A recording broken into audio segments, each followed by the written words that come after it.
Hello, here we are again with Mookie Tenembaum. We are exploring through these videos his philosophy, his disillusionism, and his nostalgic theory about human behavior. And as many of you know, week after week, we are trying to analyze whatever is happening in the world from a philosophical point of view in order to clarify and to illustrate some of Mookie's concepts. We are now in late August 2021 amidst the COVID pandemic, of course, and still talking about it all over the news and here in our YouTube channel.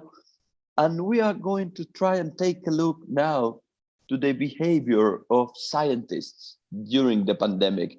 We're not going to talk about the huge success science had during the pandemic, but about how individual scientists have behaved in public and what this means for the main tenets of disillusionist philosophy, just like sleepwalking and avoiding suffering.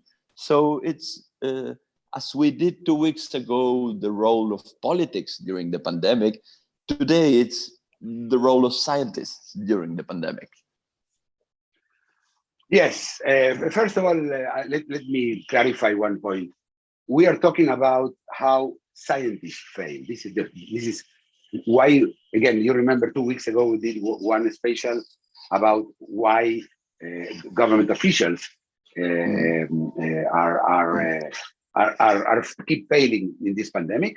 And today we're going to talk about scientists, not science, science. Okay. The problem is that for people, scientists and science is the same thing. And you know something? They're right. There is a division of labor, and this guy, who is supposed to give me information about infectiousness or epidemics or whatever, that person is there because he chooses to be the expert on that, and I can rely on him or her opinion to do or not to do certain things. Doctors are the first one in line, but that's how we do it. Okay. The first issue that comes that I would like to begin with is the idea of living with the virus, living along the virus, with the virus, basically continue our life while the virus continues to hit on us, variant after variant. I don't think people, as far as I know, people who deal in agriculture, who are farmers, live with the storm. There is a storm with how do you call them? Lightning bolts and lightning thunderstorm. Bolts. Yes, a thunderstorm with lightning bolts. What does an agriculturer do when that happens? He just goes inside of his house and wait until it goes away. Doesn't try to live with it. He doesn't try to continue to work on the field, right? Or a hurricane. Yes, I don't think people going around and who want to be in this, who work on the street or are going with the car from one place to the other, taking things. I don't know, Amazon, whatever. Everything stops. Why? Because you don't convive with the hurricane, and you don't convive. No, you don't live alone. I just use a Spanish idiom into English. That happens when I try to do two videos one after the other. So it is obvious that we don't live with the worst parts of nature alone. We just wait till it goes away, and when we can, we continue with our routine. So the whole idea of continue with our normal life while the virus hits on us, it's the latest of the weird things that some of scientists are saying, and I've been saying the truth from the beginning of the pandemic. But the main issue, Florencio, is not that. There are two egregious lies that scientists said during this pandemic that, in my opinion, and I think it goes without saying, cost lives, the lives of a lot of people. The first one, which I think is the one that we all remember, is no need for face masks. There is no need for face masks. face masks are useless. Don't use a face mask. I, myself, when I flew in January, the pandemic was still not declared as such. And I flew with an N95 with a face mask because I knew this is a respiratory virus, so it transmits through the air. Therefore, if you put a mask, there is much less chance to get infected. That was obvious for me, and of course, it was obvious for every scientist that dealt with this issue. And I'm talking not every scientist. I'm talking all the scientists that had a microphone and access to a microphone. Okay. Of course, the guy who works in a lab, he or she cannot do anything about it. But these people, instead of saying the truth, instead of telling the people, listen, you need a mask. If you use a mask, your chances of getting sick or transmitting the virus, both are lower. How much lower? It's arguable, but are significantly lower. But what happened? The story goes, and then we knew that afterwards, in which conditions we knew, it was done so people who were in healthcare will not be run out of masks. So they lied. And they lied, and a lot of people went without a mask, and we know, I don't have the names and telephone numbers of them, but we know that a lot of people got sick, and a percentage of them died because of that advice. Of course, what then happens? Happens that 2 months later, when they needed the people to use masks, when there were enough masks for the health, they say everybody needs to put on a mask. Wait, you told us that you don't need one. I lied. I lied because I wanted to save the people, the doctors, who without them we cannot fight the pandemic. Therefore, I lied to you. And okay, so he lied. And what about all the others who did not say anything? All the other scientists. Remember, each one, you can go on I'm sure on the YouTube and watch the different videos of all of them, any of them. In the best of cases, they didn't say anything. In others, they even supported that position. How am I supposed to believe that now I need a mask? So we know a percentage of the people didn't want to wear a mask from then on. Okay, so the first invoice for that lie, okay, was issued at that day. So we have a percentage of people who do not want masks, and you have, of course, governors, and then you have a president who was totally nuts, who also said you don't need masks, and it was too late. But that was the first. The second time is now. Vaccines, the vaccines we were told, listen, vaccines, they will solve first of all, they will solve the pandemic. Of course, they don't solve any pandemic. That was obvious from the beginning. We said that here you can listen to our videos from a year ago, and you will see that again and again and again. We keep saying that's not going to solve the pandemic. And then they said that you have to get vaccinated for 2 reasons. One, so you don't get sick, or you don't get very sick and you don't die. Perfect. The truth, 100%. And so you don't infect others. You're not contagious to others. And that was an outright lie. Again, nobody said anything. Until when? Till people start getting sick, vaccinated, and people started getting infected by people who were vaccinated and took off their mask. Because the same guys who says that this is that you save the people around you, the same people, the very same scientists who say that you don't need a mask anymore. And then when they saw what happens, they say, no, you need a mask. And yes, they're a little bit contagious. And then Fauci said 2 weeks ago, they are exactly, as we said, exactly as contagious when you are vaccinated or when you are unvaccinated. Again, a lie on vaccines. What do you say, Florencio? I say that I want to ask you, what do you think is the effect these comings and goings you are describing? Because it's don't wear a mask. Yes, that was a lie. Please do wear a mask. Vaccines will prevent you from transmitting the virus to other people. Well, no, that was a lie. Vaccines won't prevent you from giving the virus to other people. And I think these, as you say, are the largest one, the most egregious ones, but there were so many others through the whole process. I can remember lots of little tiny bits of lies, half-truth, as you said, white lies, or purportedly so. But I want to ask you about the effect these have on us as we try to sleepwalk, of the effect they have on the sink, as you describe it, of the general public, who is told one thing and then the opposite, and again one thing and again the opposite. How does this correlate with your theory of sleepwalking through life?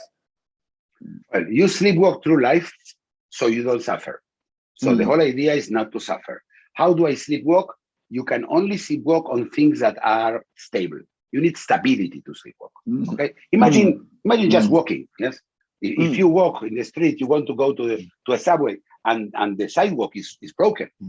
You have to walk like this. One after the other. You cannot sleepwalk until you get to the subway. The whole idea of a sidewalk is that it's predictable. So you need predictability. Basically, this to work, you need predictability.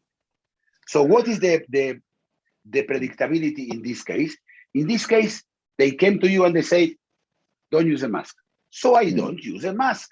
Now I can continue with my life the way they told me, and I don't. Wash your hands. I wash my hands. Do you remember? Yes. Wash your hands. That's it. And be careful. Don't touch anything. People were going around. Their elbows became very, very proficient. People with elbows. Cleaning things all the time. People went with alcohol. They threw alcohol on things. All the time. I was fine. They could do that. It was okay. The problem was when they had to tell the truth. Again, people say, "Okay, now I have to wear a mask." That was a lie, but it was for the greater good. It was a lie. It was okay. Then a group of people say, "Wait. I'm not going to put a mask when you." Apparently, there is a reason here, because how do we know that they didn't lie then? They didn't say the truth then, and they lie now. You don't know. The truth is, Florencio, I know because I am interested in the science behind the rest of the people. So some people went with a mask and some people without a mask. And that was it. And they decided not to use the mask, or they would use the mask in a ridiculous way.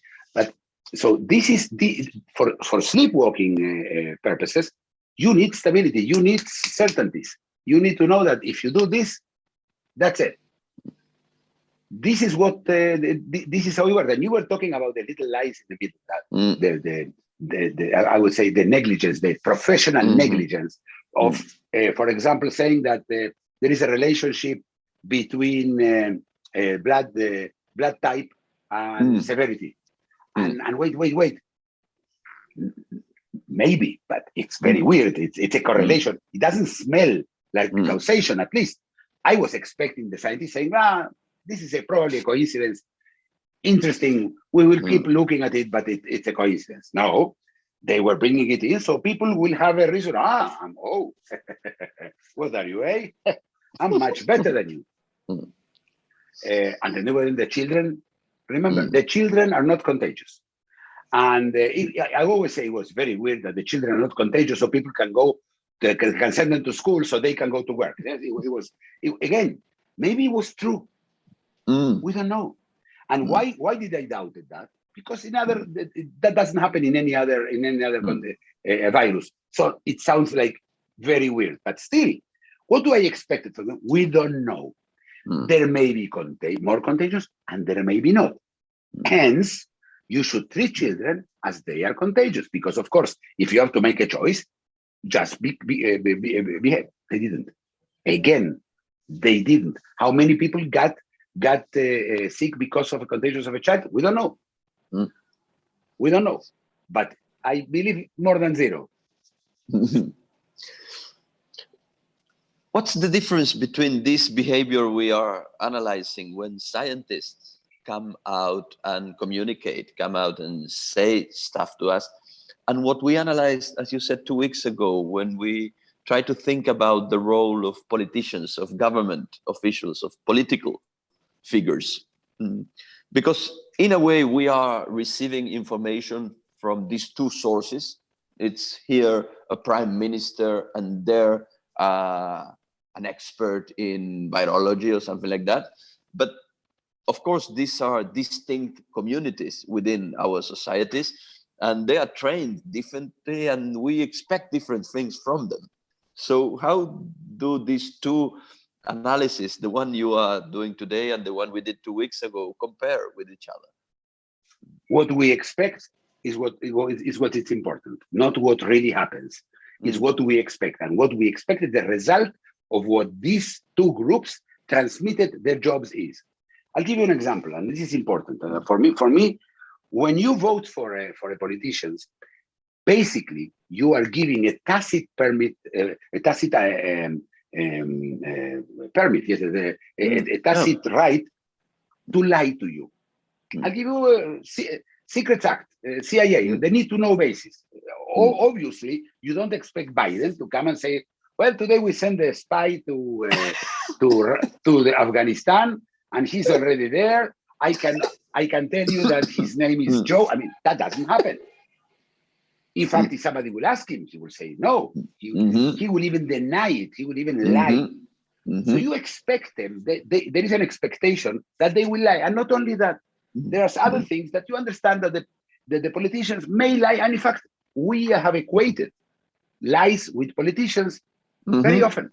And why? Because it's really. When we spoke about it 2 weeks ago, it's a complicated job. It's not just, and with the pandemic, even more complicated. Scientist is a totally different story. For us, a scientist is a friend of the truth. The whole idea of science vis-a-vis religion, for example, is that this is the truth and it's made with proof. This is what you expect from a scientist. I don't care if he believes in God or not. We are not talking about it. You expect them to tell the truth. And you expect them not to be bound by the same rules as politicians are. In fact, they are there to give their advice to politicians, and the one that makes the decisions are the politicians. So, and as I said, the politicians were not prepared for this. Scientists, you expect, and I doubt if they were, that they are prepared. So when scientists lie to you, when they say you don't need a face mask, when they don't, not even one important or main scientist came out to the microphone and says, it's not true. You need to put a mask in your face. Please don't buy any mask because we need them for doctors. Just use like they did afterwards. They did to make a homemade mask. Nothing. It was the most disappointing thing that I've seen scientists do ever. And that silence cost lives. You could always claim, and I'm not saying that, but you could always claim they are like the collaborators of the Nazis. They didn't say anything when they had to. So, and again, I'm not saying that they are like the collaborators of the Nazis, but people may say, and remember that now people talk in that tone. Yes. We are out of time for this week's report, but I'm sure some of these elements will come back in our analysis. Florencio, I want to add one thing, if we can, to this, to before you finish, and this is this: anti-vax people. Anti-vax were very few people were anti-vax. They were weird people like those who believed in flat Earth, right? Yep. Okay. Anti-vax people suddenly are 30 or 25% of the population. To me, this is the result of lying again and again and again. What they are not anti-vax. In fact, they probably have all other vaccines. Most of them, 90% of them. They're all vaccinated. This vaccine they don't take. Why? Because they lies. And that's what future will we have if people will not trust science does scientists. Now, till next week. Very good. See you soon. Thank you. See you. Bye-bye. If you enjoyed the video, please like it, comment and subscribe.